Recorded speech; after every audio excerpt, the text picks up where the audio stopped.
We would like to clarify persistent reports that former Speaker Martin Romualdez had purchased a house and lot in a plush subdivision in Makati City using the Discayas as front in the said sale. If verified to be true, this could possibly establish a direct connection between the former Speaker and the Discayas. Sir, una muna, tuloy na tuloy po ba yung nakaschedule na Blue Ribbon Committee on Monday, January 19? Yeah, mamaya. Anyway, may opening statement Okay, ako, sir. pwede? Go ahead, sir. O, sige, okay. Magsabunutan daw kami. Yan ang reaction ni Senator Amy Marcos sa issue ng di umano ay pork barrel sa 2026 GAA, allocables and her baseless insults and untruthful criticisms against the Senate Blue Ribbon Committee, which I chair. Either Senator Amy thought na piluka yung buhok ko or she was insinuating na bakla ako. Kaya siya nagamo ng sabunutan. On both counts, I say nothing can be farthest from the truth. Una, hindi po piluka ang aking buhok. Idugtong ko na rin na walang peke sa mukha ko. Hindi rin pustiso ang ngipin ko. My teeth are all mine. Ulitin ko, walang peke sa anumang bahagi ng aking mukha. Pangalawa, lalong hindi ako bakla. At kung iniisip ni Senator Amy na bakla ako, wala siyang maaaring makita na macho dito sa mundo. Pangalawa, or anyway, please don't get me wrong, I have nothing against homosexuals. It is their choice and I respect them for that. But as far as I'm concerned, kahit hindi ako kagwapuhan, para sa akin, masarap pa rin na maging tunay na lalaki.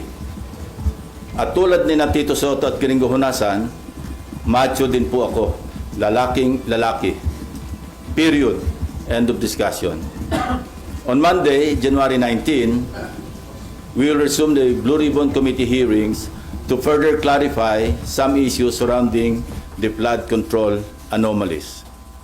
Hence, we'd like to know more about the so-called Cabral files. Not necessarily from Congressman Leandro Leviste, although he is most welcome to attend and participate in the hearing. In fact, we're also sending an invitation to the Speaker of the House of Representatives. But we prefer to get it from the original and official source itself, the DPWH, Department of Public Works and Highways. In this regard, we are issuing a subpoena duces tecum to Secretary Vince Dizon with the end in view of consolidating all the files, including but not limited to what the late Undersecretary Cabral left before she died, and which are confirmed to be in the possession of the department and which the Blue Ribbon Committee needs to further enhance our inquiry and investigation. Nag-usap na kami ni Secretary Vince tungkol dito last Monday at kung ano-ano mga files at dokumento ang kailangan namin. In relation to this, I received reliable information that former DPWH Secretary Manuel Bonoan deliberately submitted to Malacanang incorrect grid coordinates of thousands of flood control projects all over the country which form part of the Sumbong sa Pangulo website. This resulted in grossly inaccurate data involving some 421 ghost projects on previously inspected flood control projects earlier reported to the public by the said department, and which they are now trying to rectify by comparing the records in their multi-year planning and scheduling, or MIPS, MYPS, Project and Contract Management Application, or PCMA, and other related documents that remain intact and in the possession of the department. Second, we would like to clarify persistent reports that former Speaker Martin Romualdez had purchased a house and lot in a plush subdivision in Makati City using the Discayas as front in the said sale. If verified to be true, this could possibly establish a direct connection between the former speaker and the Discayas. In this regard, we may invite the former owner of the property to shed light. This is what I'm advising Senator Amy Marcos. Noise does not convict. Neither does it indict even who may be perceived as the most guilty in the FCP or flood control project saga. Only evidence does. Kaya kung meron siyang mayambag na ebidensya para madiin ang kanyang pinsan, sumali siya sa pagdinig. Walang pipigil sa kanya at walang magbabawal sa sasabihin niya o gagawin niya. We would also seek further clarification from the so-called BGC boys and what prompted reports that they have recanted or planning to recant their testimonies before the committee or any other investigating body. I also intend to clarify with former Yusek Bernardo the circumstances behind a failed attempt by former Chief PNP and now MMDA General Manager Nicolas Torre to take him under the custody of the latter and find out for what purpose. We will also issue subpoena to personalities who snubbed our invitations during the last hearing under pain of contempt and arrest by the Senate Sergeant at Arms. With all that said, I'm ready to answer your questions. Sir, balikan ko lang yung kay Senator Amy Marcos. How do you find yung ganong klase ho ng statement o reaction sa inyo naging pahayag bilang isang lawmaker? Well, nakakagulo, no? Hindi nakakatulong. Kasi unang-una, wala talagang pagpipigil o pagbabawal na ginagawa. Particularly ang chairman o sinong miyembro ng komite na nag-aatin ng hearing. Sino kami para magbawal sa kasamahan namin? No? So talagang masyadong insulto sa integridad ng Senate Blue Ribbon Committee. Sa amin lahat, for that matter. Even to herself, kasi member siya ng Blue Ribbon eh. Hindi nga siya nag-a-attend, so paano niya masasabi na pinagbabawalan siya o sila? So, anong intention niya? Sirain yung credibility ng investigation ng Senate Blue Ribbon Committee? Hindi ko alam kasi even earlier, di ba marami siyang sinasabi sa inyo na may babaliktad. Hindi ko alam kung bakit ginugulo niya. No? I think you better ask herself or her, no, regarding that issue. Pero napakababang level po ba yung mga statement o yung mga term na ginamit niya bilang sagot ho sa inyo? Ayoko na mag-comment. Una-una, hindi non-answer naman yung kanyang sagot eh. Hindi naman niya kinonfront yung issue, no. Sa halip, nililihis niya at ano-anong mga issue pa ang kanyang sinasabi sa pagtugon doon sa naging usapan o usapin. And then dun po kay House Speaker Martin Romualdez, sino po yung may-ari ng biniling property na naging front ho ay ang Discaya? I'm trying to arrange a meeting with her, ano. And kapag may liwanag na, kasi narinig ko rin na parang willing siya mag-testify. Yung may-ari, sir? Yung may-ari, yung dating may-ari.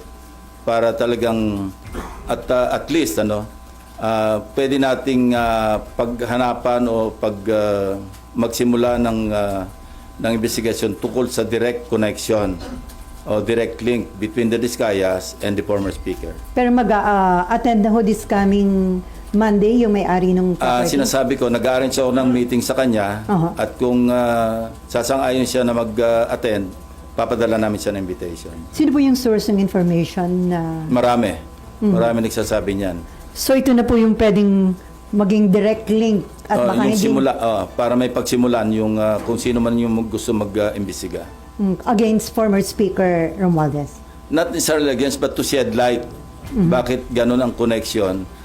Para pagkatiwalaan mo yung isang contractor na nasa sangkot sa, sinabi ko na to, 207.5 billion pesos na kontrata mula 2016 hanggang 2025. Napakalaki.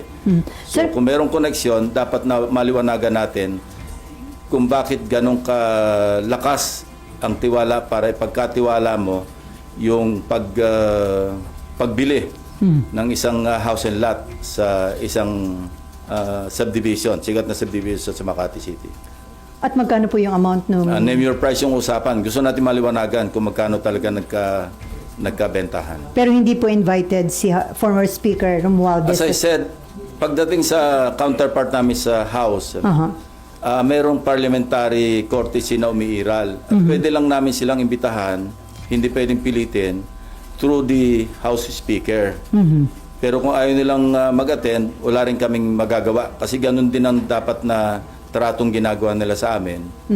Dahil nga sa umiiral na interparliamentary courtesy between the two houses. Before Marlon, sir, according to DILG Secretary John Vic Rimulya, parang niutos na ni PBBM na madali na yung pag-uwi kay former Congressman Saldico. Kinukonsider na nila ang hingin ng tulong ng Interpol at ng United Nations. So tingin nyo, di ba ninyo pa sinasabi na pwede yung sa United Nations? So too late ba itong action na ito? Hindi naman. Nothing is too late. Kasi ngayon pala naman magsisimula yung trial sa Sandigan Bayan at sa mga korte. Mayroon ng warrant of arrest na na-issue laban sa kanya dahil wala tayong extradition treaty na umiiral between Portugal or some other countries na pwedeng naandun si Saldico. So mas mainam na yung idaan nito sa UNCAC, sa United Nations Corruption something. 192 member countries, member ang Pilipinas, at pwede tayong tumulog doon para maiuwi rito si former Congressman ko. So kapag hiningi na yung tulong ng UN at Interpol, sigurado na po yung maiuwi sa bansa? Malamang.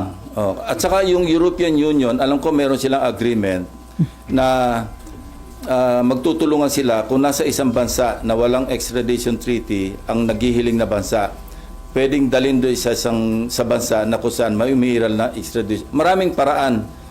Interpol, dahil kung nasa red notice list, pwedeng dumulog din doon para kung maaresto, may padala rito. Not necessarily through extradition. Although mayroon din ako narinig ng instruction na mag-apply na o kaya magsagawa na ng preliminary talks with Portugal para magkaroon ng extradition treaty. Although long shot yun. Kasi aside from the executive department initiative, dadaan pa yan sa ratification sa Senado. So ang easiest way, sir, hingin ng tulong ng UN at saka ng Interpol? We can do it simultaneously actually. Kung ano yung mauna at yung mas mainam, mas effective, edi yun na yung pairalin. Okay, before Marlon, ihabol ko lang. According to the lawyer of Alcantara, he is not recanting his prior statement. False and misleading daw po yung nag-circulate online na magre-recant yung BGC boys. So sir, ano yung possible din talaga na may mga puwersa o influential people na kumakausap sa kanila? Yun ang gusto natin malaman. Sa kabila ng pagtanggi ng abogado ng kampo ni Alcantara, gusto pa rin natin malaman ano yung may mga attempt ba na nangyari para sila'y mag-recant? At kung meron, sino? At kung sino, bakit? Kaya ganun pa rin. Gusto pa rin natin maliwanagan yung istorya behind the reports na nag-recant na o nagpaplano mag-recant. Sina Alcantara, si Bryce Hernandez. Kaya ipapatawag uli natin sila, yung BGC Boys. Para marinig mismo sa kanila, para ma-record ng Blue Ribbon Committee ano yung naging dahilan kung bakit lumabas yung ganito mga reports. Pero may info ho ba kayo na may nag-a-attempt talagang kausapin sila to convince them to recant? Well, that's normal for the camp of those being implicated na makipag-usap kasi yun ang mga iniisip nilang pwedeng magpabagsak sa ebidensya laban doon sa mga na-implicate. Normal lang yun. Gusto natin maliwanagan, although sinabi ko na rin na hindi stand-alone yung kanilang testimonies kasi pwede itong maibangga doon sa mga other corroborative documentary evidence pati ibang testimonya ng ibang testigo. So, pero siyempre may epekto yun maski paano doon sa ebidensya.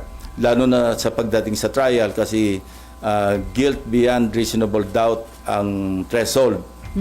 Sa pagpapile ng kaso, yung probable cause or yung sinasabing reasonable certainty of conviction, medyo mababa yung threshold.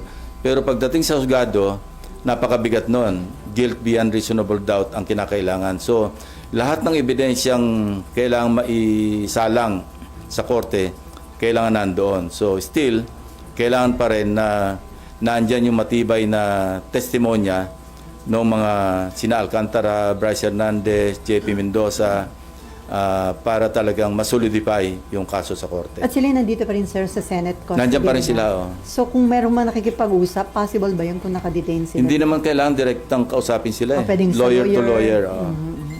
Okay, Marlon, and then Amean. And then Amor.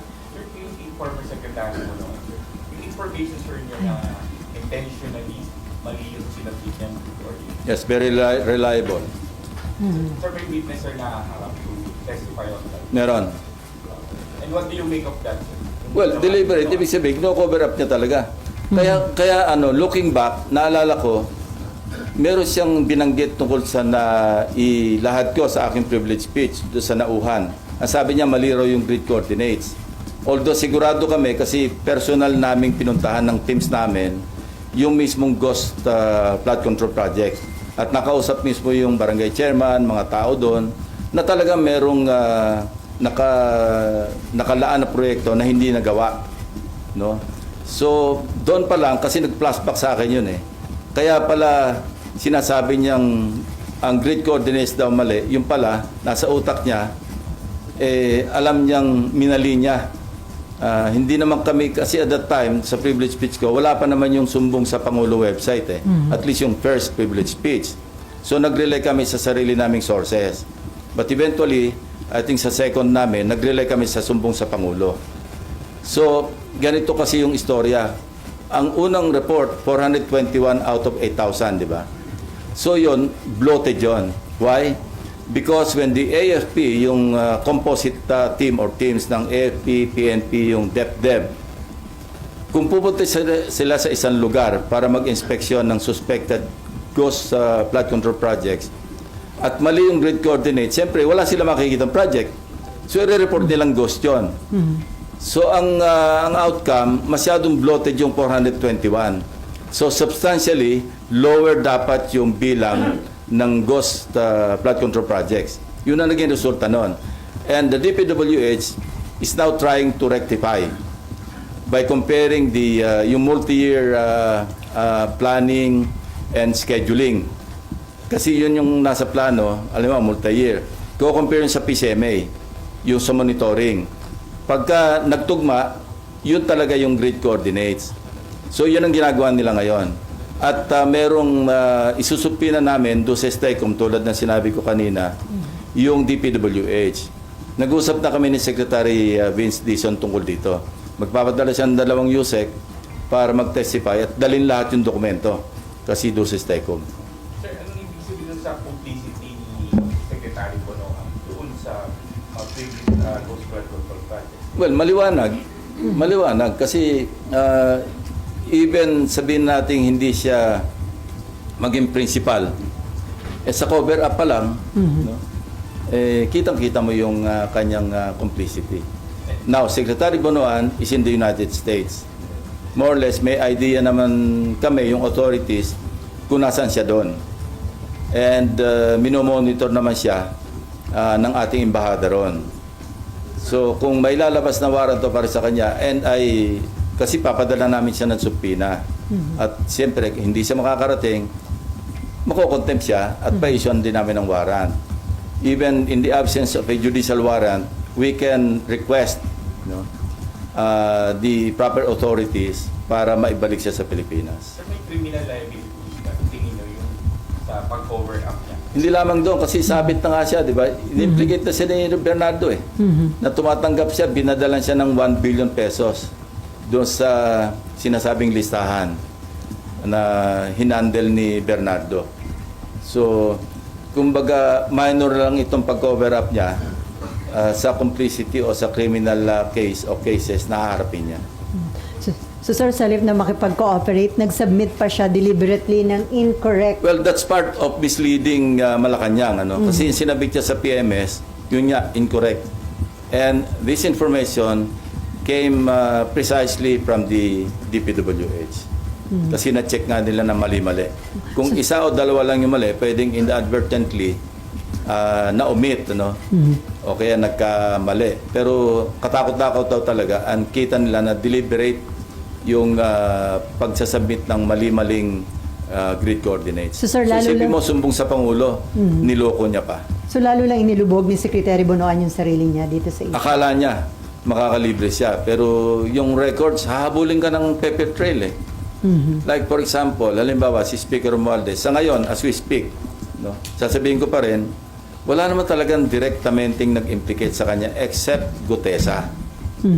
Matibay sana kung si Gutesa na andyan, nagpunta sa DOJ, sa Ombudsman, at nag-affirm ng kanyang affidavit. Pero dahil wala siya, ngayon, kung meron si Senator Amy na ebidensya mapapakita, most welcome siya mag-attend. Huwag niyang kaming siraan na pinagbabawalan na implicate si former Speaker Romualdez.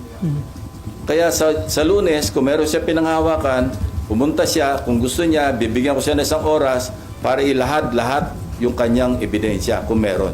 So sir, may nag-volunteer sa inyo para ibigay yung info tungkol doon sa biniling property ng... Yeah, may actually nag-volunteer. meron.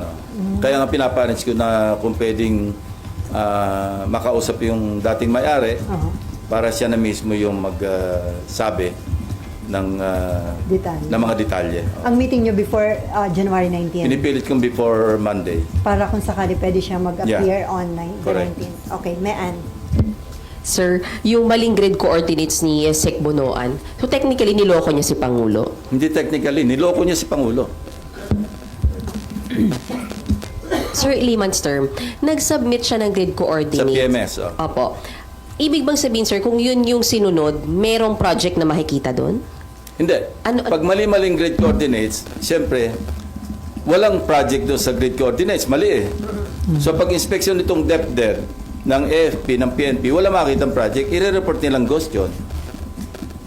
Kasi nakalista as a flood control project sa isang maling grid coordinates.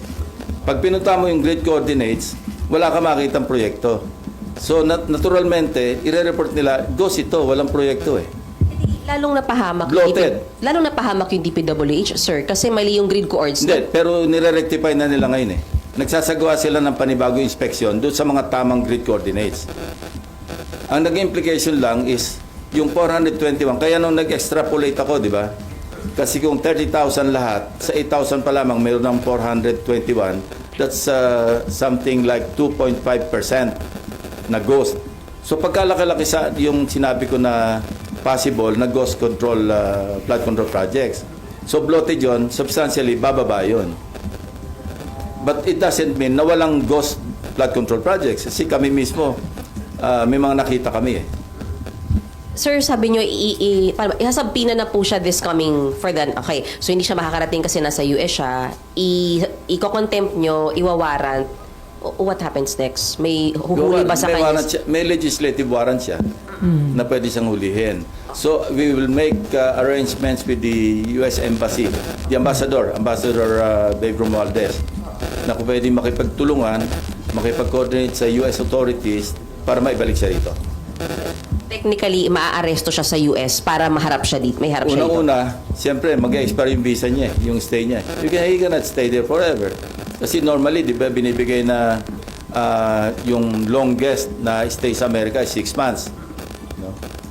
Kaya kung lalampas siya doon, magiging ano na siya, parang unauthorized na yung stay niya. So, hindi extradition, deportation ang mangyayari.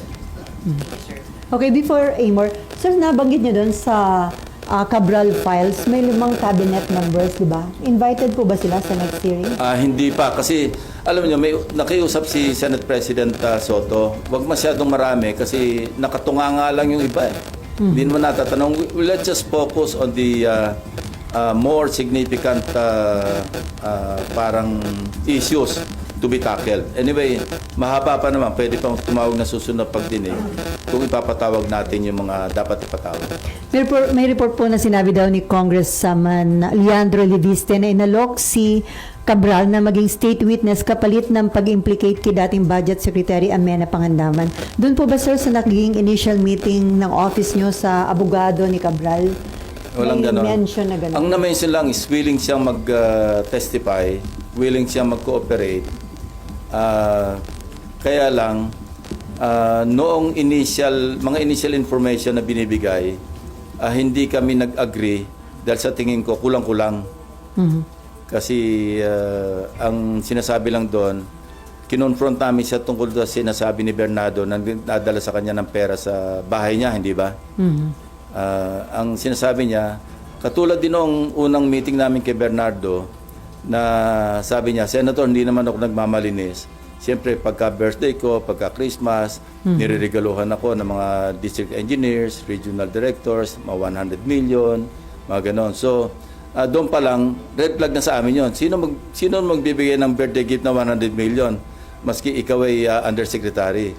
So, nagsenyasan kami ng aking dalawang legislative staff na wag na naming gambalain kasi nga, nag-open up na. Ganon din yung kay Undersecretary Cabral. Through the lawyer, hindi ko naman nakaharap si Undersecretary.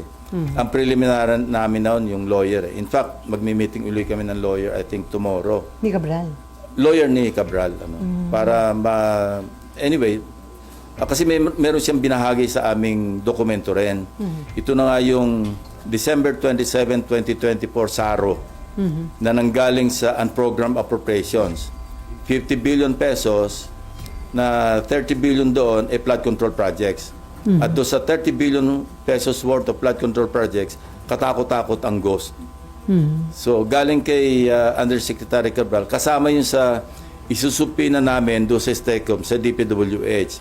Dahil na sa files pa rin nila yon para ma-authenticate, para maging official yung pinanggaling. Kasi unofficially, tinan over sa akin ng lawyer ni Undersecretary Cabral yon.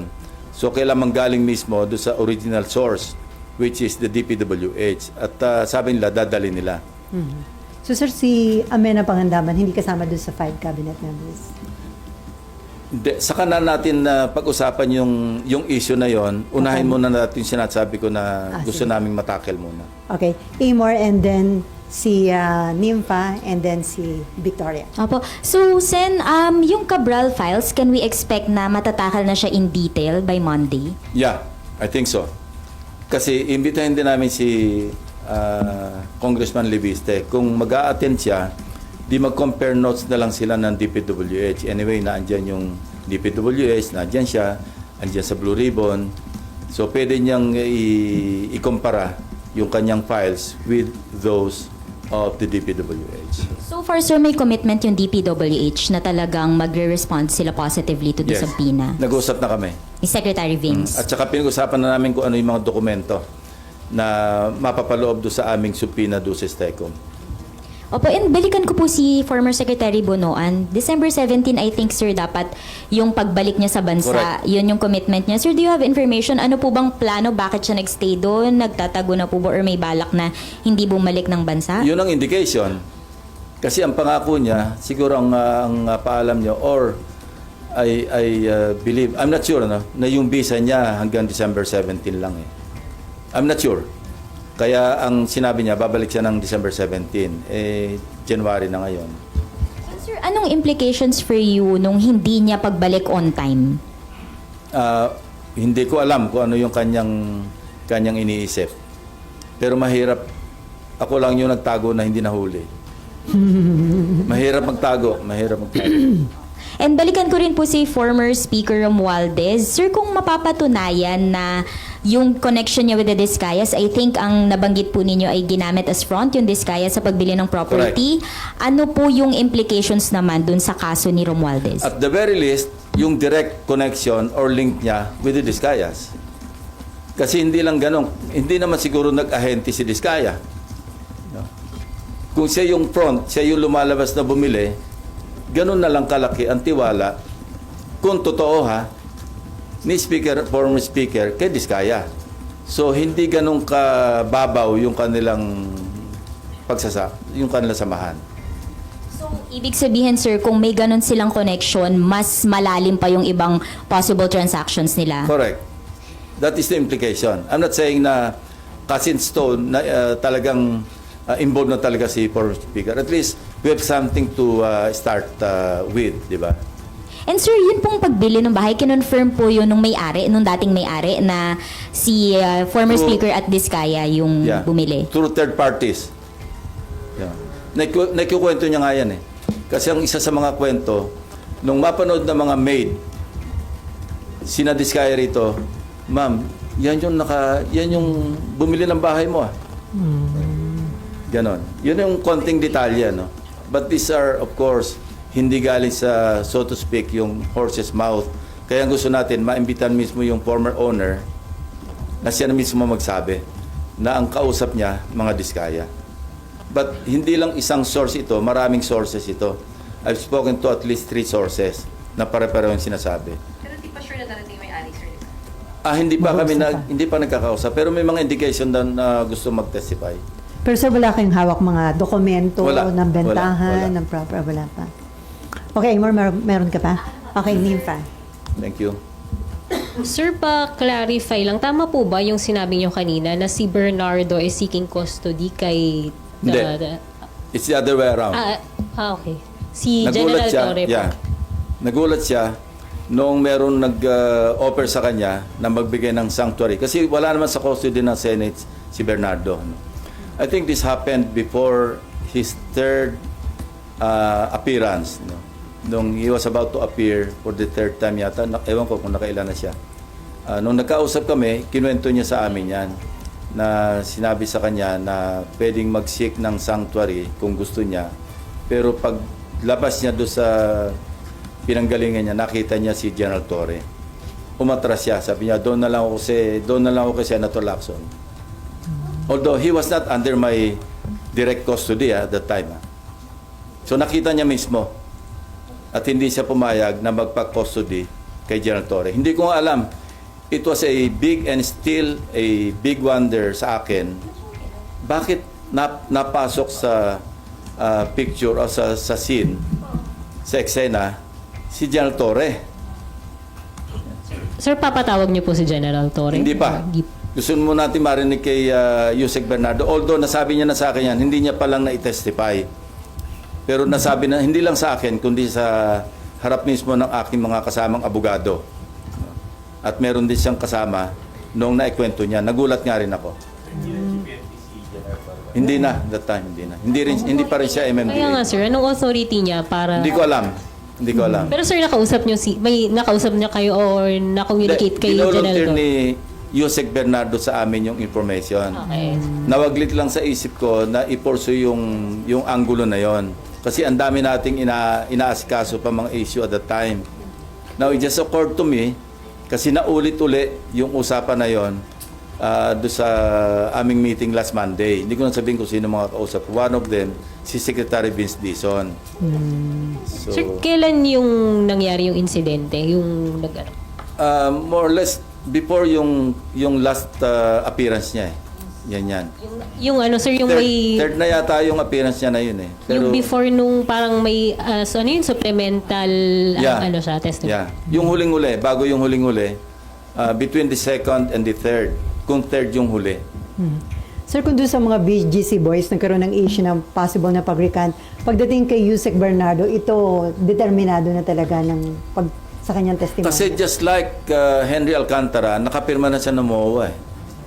So, wala Meron na nang siyang atrasan commitment. yun. Well, anytime pwede mangyaring umatras, pero anong mahihita nila? They are applying to be State witness. state witnesses or at least ma-discharge sila pagdating sa korte na maging state witness. And halimbawa si Alcantara, it won't make sense na mag-recant siya kasi nakapag-restitute na siya eh. Di ba initially, ilan yun? 100 million. Tapos nagdagdag pa siya ng another 7. Anyway, paano siya magre-recant? Ano yung sinuli niya? So mababaliwala yung kanyang panibagong statement at ma-expose pa siya sa another kaso na perjury. Kami mismo sa Blue Ribbon, we can initiate filing of perjury charges against him. And since na ipasa yung RA 11594 noong 2021, ito yung principally authored by the Senate President Soto. Tinaasan yung penalty eh. Naging prison mayor, no? Indeterminate sentence na 6 years and 1 day hanggang 12 years. Depende sa gravity ng offense. Kung may aggravating circumstance, pwedeng umabot hanggang 12 years, ano? Tapos kung government official, perpetual absolute disqualification. may multa pang 1 million. So sir, on Monday, meron bang surprise witness? Depende. Pag ako nakita nyo, hilig nyo maghanap ng surprise witness. Pero may mga bagong witness. Bago na lang. At tingnan natin, actually, itong mga surprise witnesses, ito yung nakapagbigay ng mga bagong information, di ba? Na actually, minsan nakakagulat na hindi natin ine-expect. So, let's see kung meron. Kasi between now and Monday, we have a few days more, di ba? Okay, Daniel. Si Victoria yata. Victoria muna pala. Sorry, and then Daniel. Sorry, Victoria. Nalimutan. Sir, sorry, babalikan ko lang yung tanong ni Mayan. Yung sabi niyo po na nagbigay ng maling coordinates si Secretary Bonoan, tapos ang lumabas mga parang ghost projects. Pero yun nga, hindi ba makakasama lang din lalo sa DPWH yun? Kasi nadagdagan yung ghost projects. So ano yung gusto niyong i-cover up? Nadagdagan yung... Hindi, ang kino-cover up niya kasi somehow, meron siyang complicity sa mga ghost flood control eh. So nililigaw niya para ma-weekend yung teorya na may mga... or masira yung kredibilidad na yung mga ghost flood control projects talagang ghost. Nakita mo yung logic, di ba? Na kasi pag pumalpak ka sa mga 3, 4, 5 ghost, ibig sabihin, wala yung sumbong sa Pangulo website, hindi reliable yan. Wala yung credibility ng mga ghost, mali-mali yan, hindi talaga ghost yan. Probably, ganun lang naisip ko na motibo niya. Bakit niya ililigaw? At that time, he was still a member of the cabinet. Kaya nag-flashback sa akin yung interview sa kanya na hindi, yung sanauhan, mali yung grid coordinates yan. Paano niya nalaman? Yung pala, nasa utak niya na talaga na minali niya yung sinabit sa sumbong sa Sir, Pangulo. Alam na ng Pangulo na... Probably, mali-mali. kasi alam ng DPWH eh. I think the President was already briefed in this regard. And then sir, yung scope, sabi niyo hindi ito yung last na hearing. Ilan pa yung nakikita niyong hearings? And magtitingin pa ba kayo ng ibang projects sa Luzon, Visayas, Mindanao na ghost or Hindi, substandard? ginagawa na ngayon ng DepDev ng DPWH. Binabangganan nila yung MIPS at saka yung PCMA para accurate yung grid coordinates. Yun. So ilang hearing pa nakikita niyo, sir? Hindi ko masabi eh. Pero before the resumption Gusto of na namin i-wind up kasi it's taking too much of our time. Kasi meron pa kaming political dynasty. Kasi sa Electoral Reforms Committee yun naka-refer, nakapag isang hearing na gusto namin tapusin. Tapos yung BARM election na inauthor ni yung bill, inauthor or resolution, inauthor ni Majority Leader Subiri sa Electoral Reforms din yun, which I chair, which I would like to parang i-unload na pero wala naman takers. So yun siyempre magko-committee hearing din kami doon eh. Pero sa may partial report na ba? Dina-draft. Mahina itong mga staff ko. Sabi ko before mag-break noong December, tapusin nila eh. Ngayon wala pa. Wala, nakatingin lang sa akin, walang tumatango. Okay, meron pa. Sir, sorry, lalabas po ako ng flood control. May patanong lang po yung colleague ko, si Karen De Guzman. Ano lang po yung reaction nyo raw sa sunod-sunod na involvement ng mga police sa mga krimen? And meron kayong panukala, sir, na pagbabago sa disciplinary machinery ng PNP gawing parang AFP at PCG, isusulong nyo po ba ulit? Yes, yung paghihiwalay yung bibigyan ng more teeth, more power yung IAS. Kasi ang IAS ngayon parang adjunct lang ng PNP na hindi talaga truly independent. Yung Internal Affairs Service. Ang susi kasi dyan, disiplina eh. Tapos ako, when I was PNP, isa lang naman yung parang pinaka-baseline o pinaka-importante.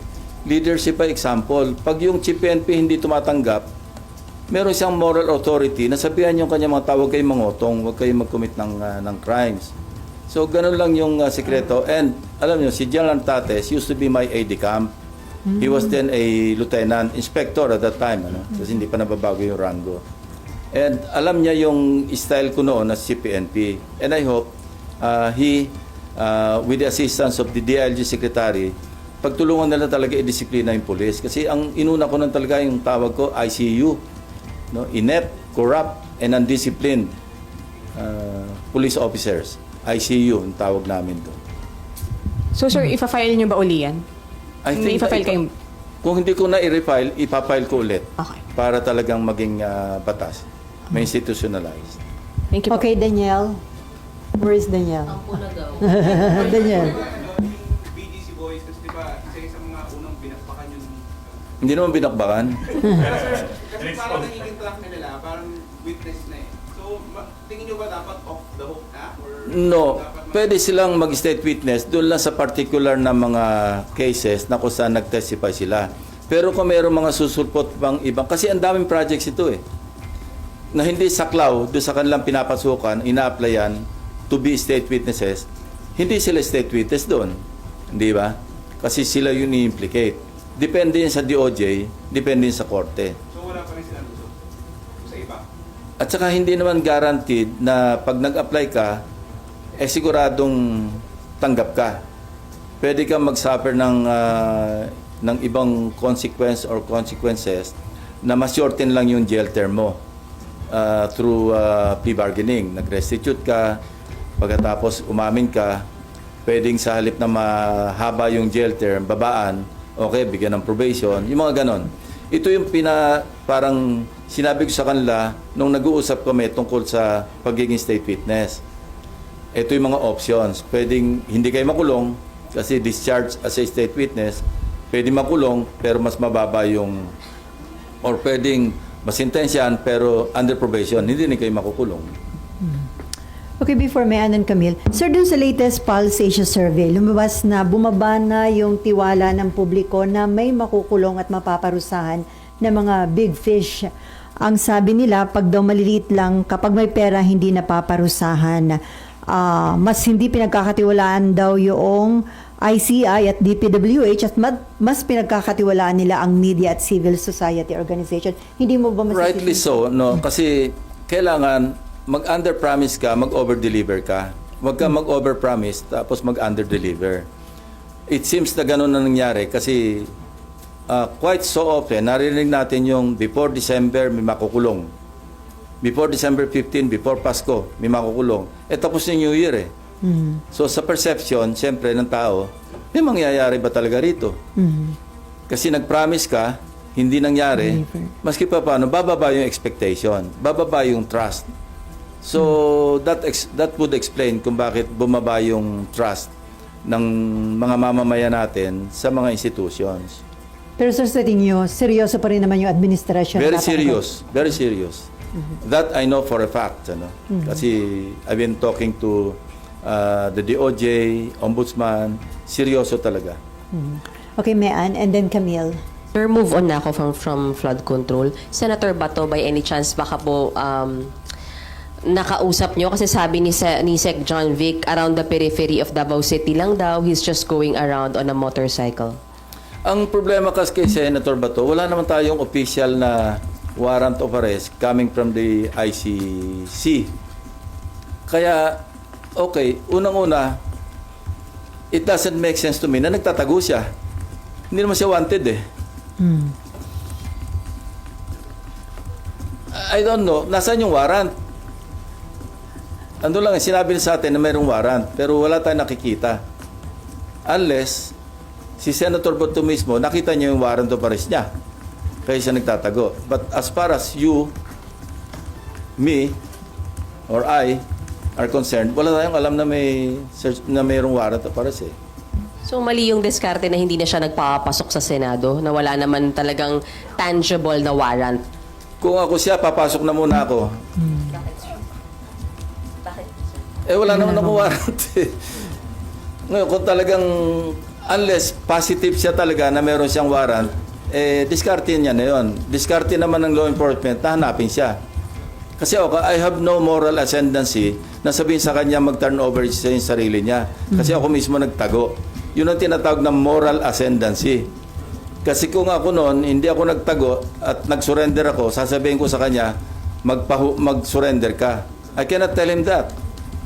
Yan ang nga sinasabi ko kay Senator Amy eh. Magkaroon ka ng moral ascendancy bago ka mamuna. Bago ka mag-advise. Sir, wala nang communication, hindi na po kayo nag-try since yung last year na. Hindi ko siya ginrate ng Happy New Year eh. tsaka Merry Christmas. Nakalimutan ko eh. Pero, Gigiritin ko siya ng belated. Pag sumagot, sabihin ko sa inyo. pero mukhang aware po yung DILG dun sa whereabouts niya dahil according to DILG Secretary, nasa Davao lang, di ba? Nagmumotorsiklo with friends. So, ibig sabihin, You know, if I monitor. were with law enforcement, hindi ako magte-telegraph ng mga information. Kung may intention ako na i-pursue, na hulihin. Unless nagdi-disinformation yung authorities. Alam nila kung nasaan, sinasabi nila kunwari nasa Davao para maging kampante. Ginagawa ko rin yun ng araw. So, ang advice nyo, pumasok na muna dahil wala pa naman palang arrest warrant. Kung walang malinaw na may darating na arrest warrant, pumasok na muna siya. Sayang din yung boto niya sa mga bills, sa mga resolutions. Okay, Camille and then Marlon.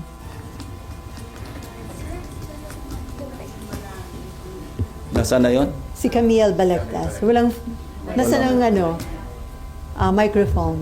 Ayan. Sir Camille Balagtas po. Sir, alam naman po ng marami ever since ng panahon pa ni GMA, masyado kayong critical pagdating sa corruption. Personally, sir, kasi naging police din po tayo and yung inyong is corruption in the Philippines primarily a failure of laws, institution, or political will? And which one worry you most today? Lalo po, masyadong putok na putok yung corruption everywhere. Ang mas nakaka-worry yung naging kultura. Naging kultura na eh. Parang is no longer an exception. Parang nagsisimula kasi yan kapag wala napaparusahan. So, siyempre, nakikita ng mga sumusunod na, lulusot naman tayo eh. So, it's a combination of all the factors that you mentioned actually. Sir, where should accountability begin? Malacanang ba? Congress? Leaders. Mga leaders dapat magsimula yung responsibility at the very least Yung accountability, doon lang ito sa mga nagko-commit ng krimen o kaya ng corruption. Dapat maging held accountable at talagang magkaroon ng logical conclusion. Otherwise, pamamarisan talaga eh. Alam nyo, with all the yung mga brickbats, mga criticisms na tatanggap ni Congressman Libiste, pasalamat na rin tayo na merong Congressman Libiste na at least naglalahad ng mga nalalaman niya na lumalabas talagang maski sinong tamaan, maski mga kasamahan niya. No, I'm not referring to Kiko Barsaga, ibang level naman 'yon. At least si Congressman Leandro Libiste, being raw, very raw as he is as a politician, hindi yung para makapag-put on the spot sa mga iba't ibang personalities. Wag na yung may motibo siyang political. The mere fact na meron siyang sinishare sa media, sa atin, at least merong vanguard, merong parang deterrent na merong isa na talagang magsasalita come what may. Anyway, on the side lang ito. Nag-message nga sa akin si Senator Legarda. Sabi niya kung pwedeng ma-advisean to at least calm down a little. In fact, nag-arrange ka ng meeting si Congressman Libiste with me. And yun ang request ni Senator Legarda kasi nga dumadaing daw sa kanya. Bakit sabi niya, bakit si Senator Lacson ganun din naman ang ginagawa? Bakit ako ganitong katindi yung balik sa akin? So ito yung pagiging raw na hindi niya alam yung laro sa politika. Na siyempre, pag bumabatikos ka, mag-expect ka rin na babalikan ka. Not necessarily totoo yung binabalik sa iyo, pero ilalagay ka rin sa position na maging defensive ka. No? Ako, I've stayed long enough sa politics to understand na mangyayari talaga yun. But Congressman Libiste, that's why, somehow, my heart goes out to him, lalo nang dumaing, umiiyak daw kay Senator Legarda. Bakit ako? Bakit ganito yung paninirala sa akin? Alam ko, Senator Ping, dumaan din siya sa ganyan. Pero mas matindi raw yung balik sa kanya. So, sir, may intention na patahimikin si Libiste? Well, from several quarters, Why not? Kasi nga, siyempre, tinatamaan sila. Di ba ganyan din ginawa sa akin ni GMA?